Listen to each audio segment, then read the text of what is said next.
YCP నేత diamond బాబుపై fire అయ్యారు TDP రాష్ట్ర తెలుగు యువత అధికార ప్రతినిధి విజయ్ కిరణ్. గుంటూరులో అనంతబాబు రూపంలో డైమండ్ బాబు ఉన్నాడంటూ ఎద్దేవా చేశారు. డిప్యూటీ మేయర్ బాల వజ్రబాబు ఒక ఐఏఎస్ అధికారిని దూషించడం ఎంతవరకు సబబు అని ప్రశ్నించారు. ఇక కమిషనర్ ఒక దళితుడు కాబట్టే అతని మీద అనుచిత వ్యాఖ్యలు చేశాడని అన్నారు. గుంటూరును అభివృద్ధి మార్గంలో తీసుకెళ్తా ఉంటే అతనిపై మానసికంగా దాడులు చేయడం చాలా దురదృష్టకరమని అన్నారు. బుడమేరు వరద బాధితులకు ఆహార పొట్లాలు, వాటర్ ప్యాకెట్లు మరియు పంచి రాష్ట్రంలో ఒక మంచి పేరు తెచ్చుకున్న కమిషనర్ పులి శ్రీనివాసులు అవినీతి చేశారని డైమండ్ బాబు విమర్శించడం తగదని అన్నారు.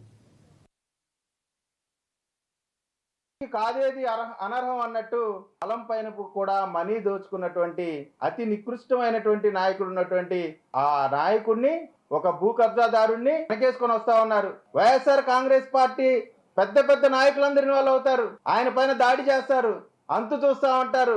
వాళ్ళు ఎక్కడికి పోతా ఉన్నాం? గుంటూరు నగరం అనేక సంవత్సరాలుగా గుంటూరు నగర ప్రజల యొక్క చిరకాల స్వప్నం ఫ్లైఓవర్, అర్నల్పేట ఫ్లైఓవర్.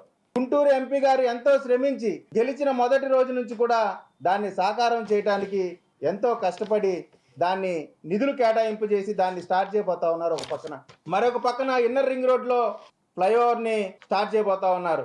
మరొక పక్క నందివెలుగు రోడ్లో మిగిలిపోయిన పనుల్ని చేపట్టబోతా ఉన్నారు. 5 సంవత్సరాలు కనీసం దాని కళ్ళి చూడలేదు. ఈ రకంగా అభివృద్ధి పదంలో ముందుకు పోతా ఉంటే వైఎస్ఆర్ కాంగ్రెస్ పార్టీ నాయకులు ఇవేమీ రానియకుండా, ప్రజల్లో వీటిపైన చర్చ జరగకుండా కేవలం అవినీతి పైన మాత్రమే వీళ్ళు చర్చ పెట్టి, అది కూడా వ్యక్తిత్వ హననం చేస్తూ, నేను చెప్తా ఉన్నాను, అక్కడ ఎమ్మెల్సీ అనంతబాబు భౌతికంగా ఒక దళిత యువకుడిని చంపి డోర్ డెలివరీ చేస్తే, ఇక్కడ ఈ డైమండ్ బాబు ఒక దళిత ఐఏఎస్ అధికారిని వ్యక్తిత్వ హననం చేసి చంపేస్తా ఉన్నాడు. అక్కడ అనంతబాబుకి, ఇక్కడ డైమండ్ బాబుకి ఎటువంటి తేడా లేదని సందర్భంగా చెప్తా ఉన్నాం.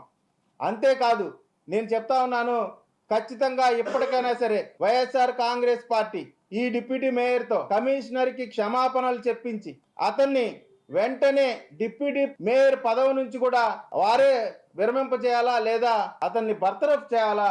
లేకపోతే మాత్రం వైఎస్ఆర్ కాంగ్రెస్ పార్టీ నాయకులు క్షమాపణ చెప్పే వరకు కూడా, అవసరమైతే వైఎస్ఆర్ కాంగ్రెస్ పార్టీ ఆఫీసు ముందు కూడా ధర్నా కూడా మేము ఎటువంటి ఆలోచన లేకుండా